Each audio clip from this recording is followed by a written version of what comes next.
Hello friends, I hope you all are doing great. तो आज हम पढ़ेंगे ऑल्टरनेटिव ट्रेड थ्योरीज का पार्ट 2।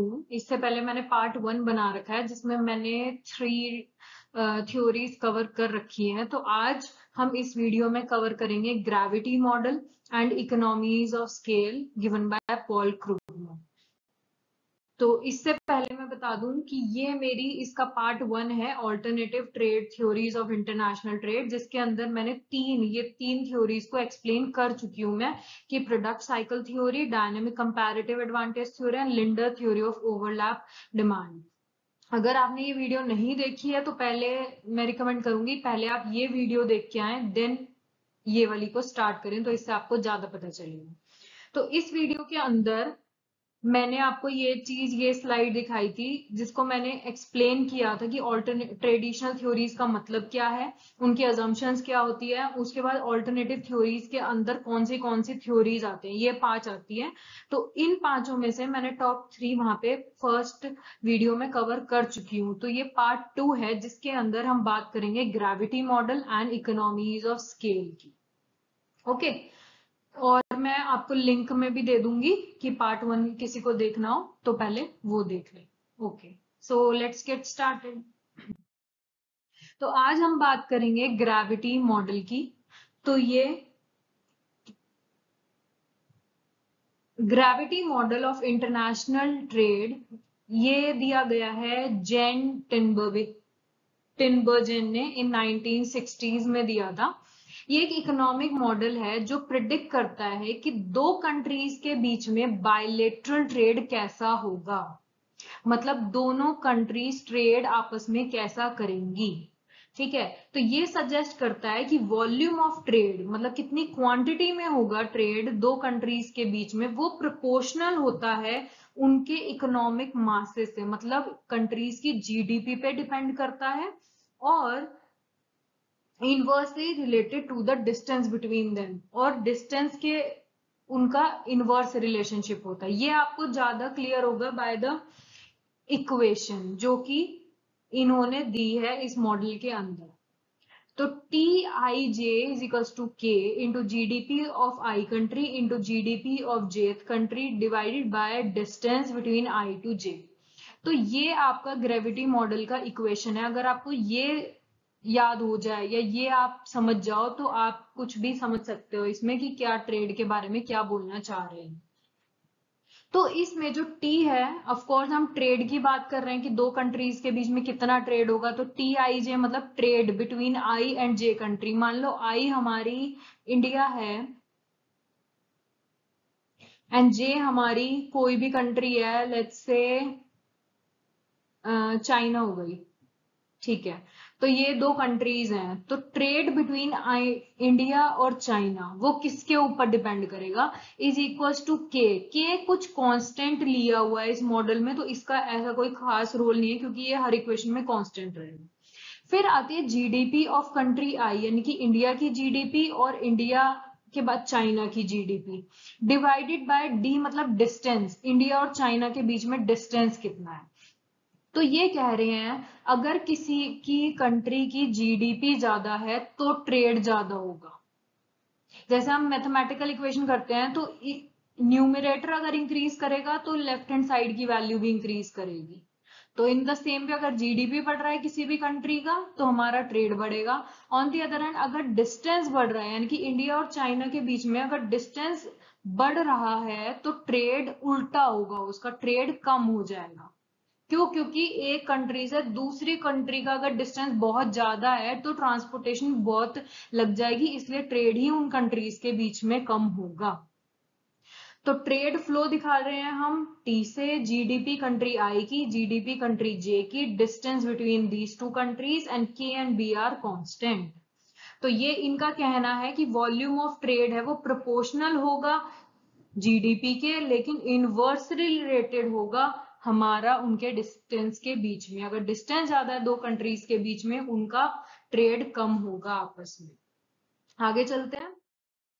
इसी इक्वेशन में हम कंपोनेंट्स की बात करते हैं जो इस मॉडल में दिए हैं, तो सबसे पहला इकोनॉमिक मास, जो कि हम रिप्रेजेंट कर रहे हैं जीडीपी से दो कंट्रीज की। तो ये कह रहे हैं लार्जर इकोनॉमी, अगर दो कंट्रीज बहुत, इनकी इकोनॉमी बहुत लार्ज है, तो हम एक्सपेक्ट करते हैं ज्यादा ट्रेड होगा। अब आप कहोगे क्यों, ऐसा क्यों होगा? क्योंकि वहां पर ज्यादा प्रोडक्शन कैपेबिलिटीज भी ज्यादा होंगी और वहां पे कंज्यूमर के लिए जो मार्केट है वो भी ज्यादा होगी। जितनी ज्यादा कंट्री होगी, जितनी मतलब जितनी बड़ी कंट्री होगी उसकी उतनी बड़ी मार्केट होगी, उतना ही उनकी प्रोडक्शन कैपेबिलिटी भी ज्यादा होगी। जैसे आप इंडिया को देखो, तो इंडिया एक बहुत बड़ी कंट्री है, क्यों? इसमें बहुत सारे पॉपुलेशन हमारी बहुत हाई है, तो उस हाई पॉपुलेशन की डिमांड को मीट करने के लिए हमारी कंज्यूमर मार्केट भी बहुत ज्यादा है, हमारी प्रोडक्शन कैपेबिलिटीज भी हमें इंक्रीज करनी पड़ती है। तो अगर दो कंट्रीज जिनकी जीडीपी ज्यादा है, तो उनके बीच में भी ट्रेड ज्यादा होगा। बट सेकंड है हमारा फैक्टर डिस्टेंस।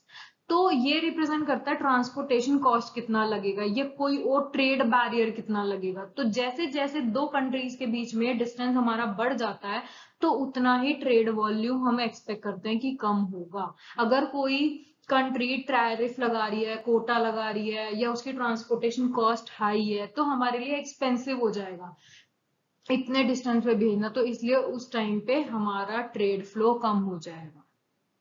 बस इसमें इतना ही है, ये छोटी सी थ्योरी थी हमारी, तो यहाँ पे ये ग्रेविटी मॉडल खत्म हो जाता है। अब लास्ट मॉडल पे बात करते हैं, जिसका है मतलब इकोनॉमीज ऑफ स्केल। ये हम इकोनॉमिक्स में बहुत पढ़ते हैं कि इकोनॉमीज ऑफ स्केल का क्या मतलब होता है। एक इकोनॉमी या एक इंडस्ट्री इकोनॉमीज ऑफ स्केल को जब अचीव कर पाती है, जब उसकी एवरेज कॉस्ट, जो वो एक यूनिट को प्रोड्यूस करती है, उसकी अगर एवरेज कॉस्ट कम होती जाती है ना प्रोडक्शन इंक्रीज करने पे, तो हम कहते हैं इकोनॉमीज ऑफ स्केल आ गया। यानी कि एक कंपनी इतना प्रोडक्शन कर रही है, इतना प्रोडक्शन कर रही है, तो उसकी जो हर एक एडिशनल कॉस्ट आ रही है ना, वो बहुत कम होती जा रही है। कि पहली यूनिट प्रोड्यूस करी तो उसमें हमारी कॉस्ट आई 10, अगली में 8, फिर 4, तो वो कम होती जाती है। जब भी एवरेज कॉस्ट किसी भी इंडस्ट्री की कम होती जाती है प्रोडक्शन इंक्रीज करने पे, तो हम कहते हैं उस कंपनी ने या उस इंडस्ट्री में इकोनॉमीज ऑफ स्केल है। तो अगर इसको डिफाइन करें, तो economies of scale refers to the cost advantages जो एक बिजनेस अचीव करती है due to scale of its operation. जितने हाई स्केल पे, जितनी ज्यादा प्रोडक्शन करेगी, वहां पर देखा गया है कि इकोनॉमीज ऑफ स्केल आता है। अगर आप प्रोडक्शन सिर्फ 10 यूनिट का कर रहे हो तो इकोनॉमीज नहीं दिखेगी। अगर आप मिलियंस बिलियंस की प्रोडक्शन कर रहे हो, तब आपको इकोनॉमीज ऑफ स्केल दिखेगी कि हमारी cost per unit of output कम होती जा रही है जब हम अपने प्रोडक्शन को इंक्रीज कर रहे हैं। और एक ऐसा पॉइंट आता है जहां पे फिक्स्ड कॉस्ट भी हमारी बहुत स्प्रेड आउट हो जाती है over more units of output. Fixed cost वो होती है जो फिक्स रहती है, चाहे आप 0 यूनिट प्रोड्यूस करो चाहे 100 करो। अब जब आप ज्यादा से ज्यादा इतने मतलब प्रोडक्शन करोगे, तो उससे फिक्स्ड कॉस्ट भी उन्हीं आउटपुट में बट जाएगी, बाइफरकेट हो जाएगी। ठीक है, अगर मैं 1 यूनिट प्रोड्यूस कर रही हूँ तो उसकी फिक्स्ड कॉस्ट उसी पे ही रहेगी। अगर मैं 1 की जगह 100 करूंगी, तो ये जो फिक्स्ड कॉस्ट है ये 100 यूनिट्स में इक्वली बटेगी। तो इसका मतलब अगर हम और ज्यादा यूनिट को प्रोड्यूस करेंगे, तो फिक्स्ड कॉस्ट उन यूनिट्स में बटेगी। तो जितनी ज्यादा प्रोडक्शन होगी, फिक्स्ड कॉस्ट उतनी हमारी कम होती जाएगी। तो इनका कहना वो है जिससे हमारी कॉस्ट जो है पर यूनिट ऑफ आउटपुट कम हो जाएगी। तो there are 2 types of economies of scale. पहला होता है internal economies of scale. Internal मतलब जो हमारे बिजनेस के अंदर हो रहा है, मतलब हमारी कंपनी में हो रहा है, हमारी फैक्ट्री के अंदर हो रहा है। वो कैसे हो सकता है? जब मैं अपनी प्रोडक्शन के लिए कोई भी टेक्नोलॉजी इंप्रूव कर दूं, या रॉ मटेरियल्स को बल्क में परचेज करूं जिससे मेरे को कॉस्ट कम पड़े, या मैंने स्पेशलाइजेशन ऑफ लेबर कर दी कि जिस फील्ड में उनको स्पेशलाइजेशन है उसी में ही मैं उनसे काम करवा रही हूँ, जिससे मेरी प्रोडक्टिविटी इंक्रीज हो रही है। तो जब भी एक कंपनी के अंदर अंदर पर यूनिट कॉस्ट कम होती है प्रोडक्शन बढ़ाने से, यानी कि टेक्नोलॉजी हमने बढ़ा दी, बल्क में हमने मटेरियल खरीद लिया, स्पेशलाइजेशन कर लिया, इनकी प्रोडक्शन बढ़ रही है और कॉस्ट कम हो रहा है, तो हम कहेंगे इंटरनल इकोनॉमीज ऑफ स्केल। वहीं एक्सटर्नल में बात आती है जब बहुत सारी फर्म्स मिलके जो ये इंडस्ट्री बनाती है, अगर पूरी इंडस्ट्री की कॉस्ट पर यूनिट कम हो रही है तो हम कहते हैं इंडस्ट्री की external economies of scale. Cost benefit that accrue to all firms in an industry, यानी कि अगर मैं एक फर्म की बात करूं तो वो इंटरनल में जाएगा, अगर मैं एक इंडस्ट्री की बात करूं तो वो एक्सटर्नल में जाएगा। जैसे जैसे इंडस्ट्री बढ़ती है तो अगर उनमें कॉस्ट बेनिफिट आता है तो हम कहेंगे एक्सटर्नल इकोनॉमीज है। ये कब हो सकता है? अगर हमारी लेबर जो पूल है वही स्किल्ड हो जाए पूरी, कि मतलब कोई भी फर्म में जो काम कर रहा है एक इंडस्ट्री की, अगर वो सारे ही स्किल्ड हैं तो सबकी प्रोडक्शन पे इम्पैक्ट पड़ेगा, तो पूरी इंडस्ट्री की प्रोडक्शन बढ़ेगी। इंफ्रास्ट्रक्चर इंप्रूवमेंट, इंफ्रास्ट्रक्चर कोई एक फर्म के लिए इंप्रूव नहीं हुआ, मान लो रोड्स वगैरह और पब्लिक गुड, या मान लो कोई भी XYZ फैक्टर जो पूरी इंडस्ट्री के लिए हेल्पफुल है, अगर उसमें इंप्रूवमेंट हो रही है तो एक फर्म को बेनिफिट नहीं मिलेगा, इससे पूरी इंडस्ट्री को मिलेगा, तो ये एक्सटर्नल है।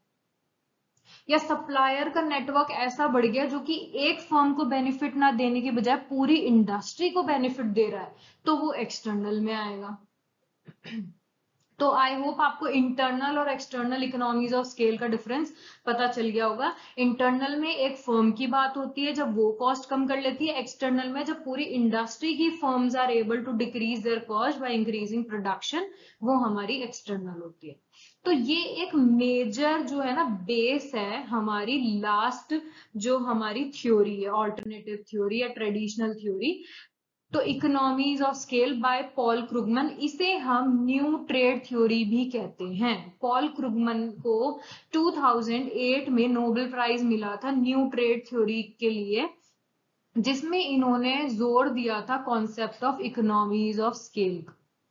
तो क्रुगमन का जो वर्क था इकोनॉमीज ऑफ स्केल, ये कॉर्नर स्टोन था उनकी न्यू ट्रेड थ्योरी के ऊपर, जो एम्फेसाइज करती है कि trade arise not only from differences in resources और टेक्नोलॉजी।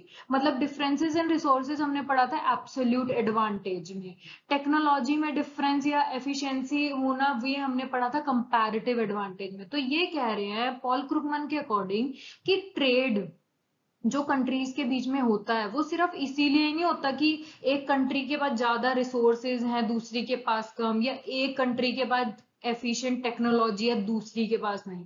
एक और रीजन आता है जो होता है economies of scale. This one would be the third reason जिसकी वजह से ट्रेड होता है कंट्रीज के बीच में।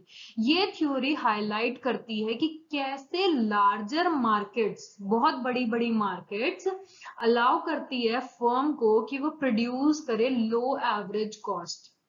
जितना तुम ज्यादा प्रोडक्शन करोगे उससे तुम्हारी कॉस्ट कम आ जाएगी, तो वो भी तो एक टाइप का स्पेशलाइजेशन या एक टाइप का एक अपर हैंड हो गया ना एज कंपेयर टू दूसरी कंट्री। तो इससे भी हम अपनी इकोनॉमी को कॉम्पिटेटिव बना सकते हैं इंटरनेशनली। तो पॉल क्रुगमन को इसी उनकी न्यू ट्रेड थ्योरी के ऊपर नोबेल प्राइज मिला था इन 2008। तो ये जो हमारी फिफ्थ जो थ्योरी है वो है new trade theory by Paul Krugman. इसके अंदर मार्केट स्ट्रक्चर की बात की है। इन्होंने क्या कहा है कि हम जो ये देख रहे हैं ना कि सिग्निफिकेंट इकोनॉमीज ऑफ स्केल, ये देखा जाता है ओलिगोपोली मार्केट में। ओलिगोपोली मार्केट वो होती है जिसमें नंबर ऑफ फर्म्स हमारी कम होती है, लेकिन जो फर्म्स होती है ना वो साइज में बहुत बड़ी बड़ी होती है। मतलब उनका काउंट कम है कि पूरी इंडस्ट्री में सिर्फ 5 ही फर्म्स है, लेकिन वो 5 ऐसी फर्म्स है जो बहुत अपने आप में बहुत बड़ी बड़ी फर्म्स है। ठीक है, तो वो economies of scale oligopolistic market में देखा गया है जहां पर फ्यू फर्म्स डोमिनेट कर लेती है पूरी मार्केट को। मतलब यही 5 मार्केट पूरी मार्केट को कवर कर रही हैं, तो इनका शेयर लगा लो कितना हो। तो this can lead to increase trade between countries, इसी से ही कंट्रीज के बीच में ट्रेड हो जाता है that specialise in producing certain goods even they have similar, चाहे दो कंट्रीज के पास सिमिलर रिसोर्सेज ही क्यों ना हो। लेकिन ओलिगोपोली मार्केट में किस कंट्री, मतलब कौन सी फर्म डोमिनेट कर रही है वो मैटर करता है। और इनके केस में क्या होता है, नई फर्म ना इजीली एंट्री नहीं कर सकती। आपको पता है ओलिगोपोली मार्केट में राइवलरी होती है, तो इसमें कोई भी न्यू फर्म इनसे compete कर ही नहीं पाती। तो ये कह रहे हैं चाहे दो कंट्रीज के पास सिमिलर रिसोर्सेज ही क्यों ना हो, कि जो यूएस से प्रोड्यूस कर सकती है वो हम भी कर सकते हैं, लेकिन अगर ओलिगोपोली मार्केट में और मास कंजम्पशन में देखें तो हम कंपटीशन नहीं कर पाएंगे, चाहे हमारे पास वही रिसोर्सेज है जो यूएसए के पास। Variety and consumer choice, Krugman ने एम्फेसाइज इस पे भी किया है कि इकोनॉमीज ऑफ स्केल से ना लीड टू ग्रेटर प्रोडक्ट की वैरायटी भी हमें बहुत सारी मिलती है। जितना तुम मास प्रोडक्शन करोगे तो थोड़ी थोड़ी ये थोड़ी एक ही प्रोडक्ट को वो मिलियंस में बना देगी, थोड़ा थोड़ा डाइवर्सिफाई भी करेगी, डिफरेंशिएटेड प्रोडक्ट्स करेगी, जिससे प्रोडक्ट में वैरायटी भी आएगी। जैसे जैसे फर्म एक्सपैंड करती है वो ज्यादा प्रोड्यूस करती है मोर डिफरेंशिएटेड प्रोडक्ट्स, तो इससे हमारी कंज्यूमर चॉइस भी एनहेंस हो जाती है। और ये देखा गया ऑटोमोबाइल और इलेक्ट्रॉनिक आइटम्स में कि हर बार एक कंपनी एक ही प्रोडक्ट को थोड़ी सालों साल लेती है, उसमें थोड़े थोड़े चेंजेस ला देती है कि कैमरे में थोड़ा सा अपग्रेड कर दिया, थोड़ा सा रैम बढ़ा दी उसकी, पिक्सल्स चेंज कर दिए, मतलब कुछ ना कुछ थोड़ा बहुत उसका मॉडल चेंज कर दिया, थोड़ा ऐसा माइनर चेंजेस करती रहती है, जिससे कंज्यूमर की चॉइस भी एनहेंस होती रहती है। फिर इसका इम्पैक्ट ट्रेड पैटर्न्स पे क्या पड़ता है। His analysis shows that countries export कर देती है सिमिलर प्रोडक्ट को to each other intra trade, मतलब दो कंट्रीज आपस में सेम प्रोडक्ट को भी एक्सपोर्ट कर लेती है due to economies of scale. Intra industry trade, मतलब आपस में ही तुम सेम प्रोडक्ट का एक्सचेंज करना, क्यों, क्योंकि इतना इकोनॉमीज ऑफ स्केल आ रहा है। फॉर एग्जांपल कंट्री स्पेशलाइज करती है in producing different models of cars and trade them. अब कार जो है वो दोनों कंट्रीज बना रही है, लेकिन दोनों कंट्रीज आपस में कार की ट्रेड कर रही है, क्यों, एक मान लो कोई और, मान लो एक कर रही है आपकी मारुति, दूसरी कर रही है आपकी ऑडी, तो है तो दोनों कार की कंपनी ना, लेकिन वही अपनी अपनी कार भी एक्सचेंज कर रही है, अपनी अपनी कार भी ट्रेड कर रही है। तो ये दिखाता है इंट्रा इंडस्ट्री ट्रेड कि आपके प्रोडक्ट सिमिलर हैं, आपकी आप डील कर रहे हो सिर्फ कार्स में ही, लेकिन वो भी आप एक दूसरी कंट्री से ट्रेड कर रहे हो, क्यों, क्योंकि इकोनॉमीज ऑफ स्केल, हमारा इतना मास प्रोडक्शन हो रहा है कि हमारी उसकी कॉस्ट कम आ चुकी है, तो हम इंटरनेशनल मार्केट में कॉम्पिटिटिव हैं उस प्रोडक्ट के। ठीक है, तो even though they have comparable technological capabilities, मतलब इंट्रा इंडस्ट्री ट्रेड ना जब आती है, जब जैसे अभी इन्होंने कहा दो कंट्रीज कार में ट्रेड कर रही है, चाहे मान लो यूएसए और मान लो इंडिया है और दोनों कार में ट्रेड कर रही है, ये हो सकता है कि जो वो कार वहां बना रहे हम भी बना सकते हैं, बट ये जो यूएसए इस कार को बना रही है ना, इनकी कॉस्ट कम आ रही है क्योंकि ये मास प्रोडक्शन इसी ब्रांड की कार की कर रही हैं। तो अगर इंडिया कोशिश करे कि यही ब्रांड की कार बनाए तो वो बना लेगी, लेकिन ये इतना मास प्रोडक्शन थोड़ी करेगी। इनके यूएसए प्राइस को मीट करने के लिए उन्हें बहुत ज्यादा प्रोडक्शन करनी पड़ेगी कि हम इनके प्राइस को मीट कर सके।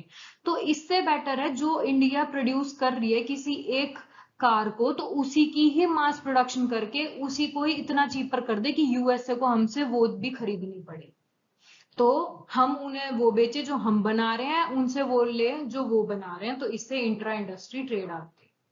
तो पॉल क्रुगमन की ये बहुत इंपॉर्टेंट थ्योरी है, न्यू ट्रेड थ्योरी, इसको मतलब अच्छे से समझ लेना।